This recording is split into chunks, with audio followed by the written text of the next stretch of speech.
हिंदू धर्म में मरणोपरांत सभी का श्राद्ध तथा पिंडदान किया जाता है। ऐसा करने के पीछे पौराणिक मान्यता है कि इससे मरने वाले की आत्मा को सहज और सरल मोक्ष प्राप्ति होती है। भारतवर्ष में काशी, बद्रीनाथ के ब्रह्मा कपाल, वाराणसी तथा हरिद्वार के नारायणी शिला जैसे अनेकों स्थान हैं जहां पर पिंडदान किया जाता है तथा इन सभी स्थानों का पौराणिक महत्व भी है। परंतु बिहार राज्य में स्थित गया जी नाम से एक ऐसा स्थान है जहां पर पिंडदान करने का महत्व इन सभी स्थानों से अत्यधिक है। गया जी में पिंडदान करने की पौराणिक मान्यता है कि वहां पिंडदान करने से 7 पीढ़ियों तथा 108 कुलों का उद्धार होता है। आज की इस वीडियो में हम आपको बताने वाले हैं गया जी की पौराणिक कथा के बारे में।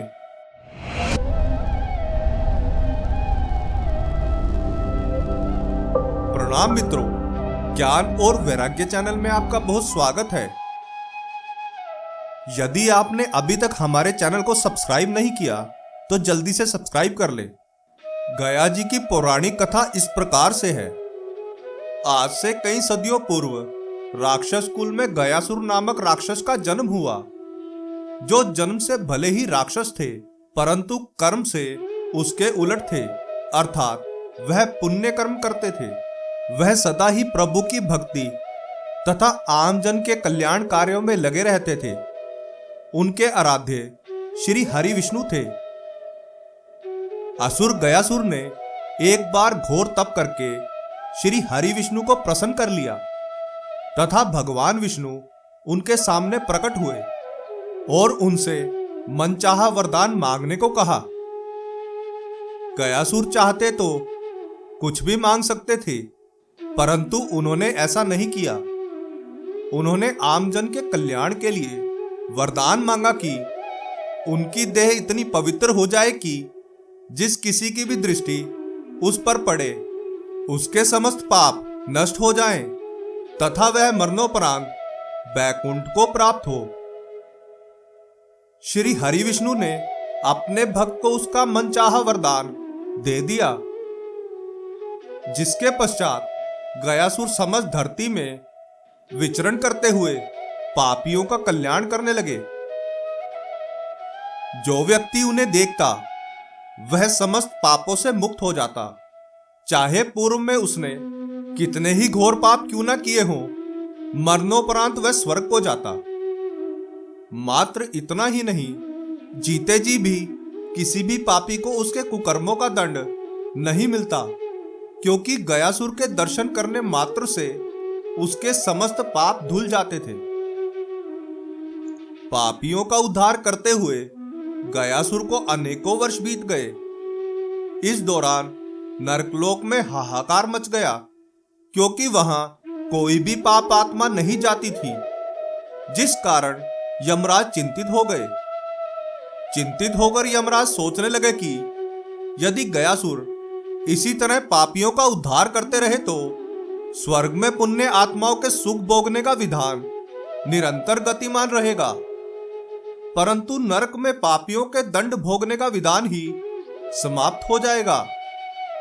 मात्र इतना ही नहीं, समस्त संसार में पाप बढ़ जाएगा, क्योंकि कोई भी पापी गयासुर के दर्शन करने मात्र से ही अपने समस्त पापों से मुक्त हो जाता था। यमराज अपनी चिंता लेकर ब्रह्मा जी के पास पहुंचे तथा उनसे आग्रह किया कि वे गयासुर को रोकने का कोई उपाय करें, अन्यथा स्वर्ग और नरक का विधान ही समाप्त हो जाएगा, क्योंकि सभी पापी नरक की यातनाएं भोगने की जगह बैकुंठ धाम जा रहे हैं, वो भी मात्र गयासुर के दर्शन मात्र से।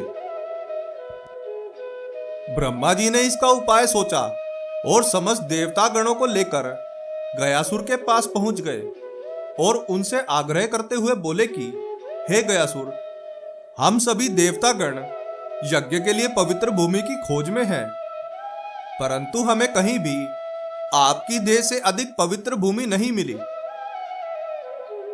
गयासुर उनका आग्रह समझ गए तथा उन्हें अपनी देह पर यज्ञ करने की अनुमति दे दी, जिसके पश्चात समस्त देवतागण उनकी पीठ पर सवार होकर यज्ञ करने लगे।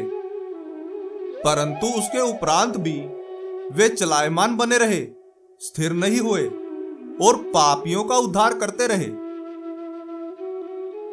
समस्त देवताओं ने अपनी यह युक्ति विफल होते देख गयासुर के आराध्य यानी श्री हरि विष्णु से उस यज्ञ में सम्मिलित होने का आग्रह किया, जिसके पश्चात श्री हरि विष्णु उस यज्ञ में सम्मिलित हुए और गयासुर उसी स्थान पर स्थिर हो गए।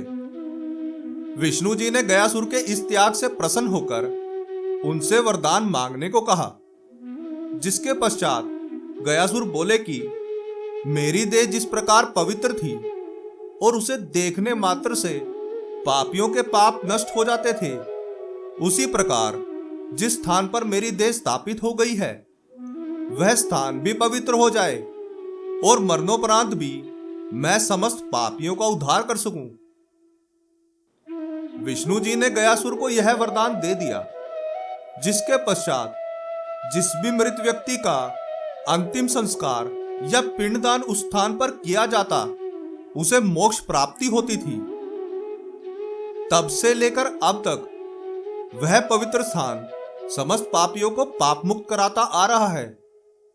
वह स्थान आज भी बिहार राज्य के गया जिले में स्थित है, जो गया जी के नाम से विश्व विख्यात है। गया जी में भारतवर्ष सहित संपूर्ण स्थान में रहने वाले हिंदू अपने मृत परिजनों की आत्मा को मोक्ष दिलाने के लिए उस स्थान पर जाते हैं। पुराणों में गया जी के बारे में लिखा है कि जब भी कोई व्यक्ति अपने परिजन की अस्थियां लेकर गया जी की ओर प्रस्थान करता है तो उसका बढ़ाया हुआ हर एक पग उस मृत व्यक्ति की आत्मा के लिए स्वर्ग की सीढ़ी के समान है। पौराणिक मान्यताओं के अनुसार भगवान श्री राम ने अपने पिता दशरथ का पिंडदान गया जी में ही किया था, तथा गरुड़ पुराण के अनुसार गया जी में पिंडदान करने से पितरों को स्वर्ग की प्राप्ति होती है। श्री हरि विष्णु स्वयं गया जी में पितृ देवता के रूप में निवास करते हैं, जिस कारण वह स्थान पितृ तीर्थ के रूप में विख्यात है। आशा करते हैं कि हमारी प्रस्तुति आपको काफी पसंद आई होगी। आपसे अनुरोध है कि आप इस वीडियो को ज्यादा से ज्यादा लोगों तक पहुंचाने के लिए लाइक, शेयर और सब्सक्राइब करें। धन्यवाद।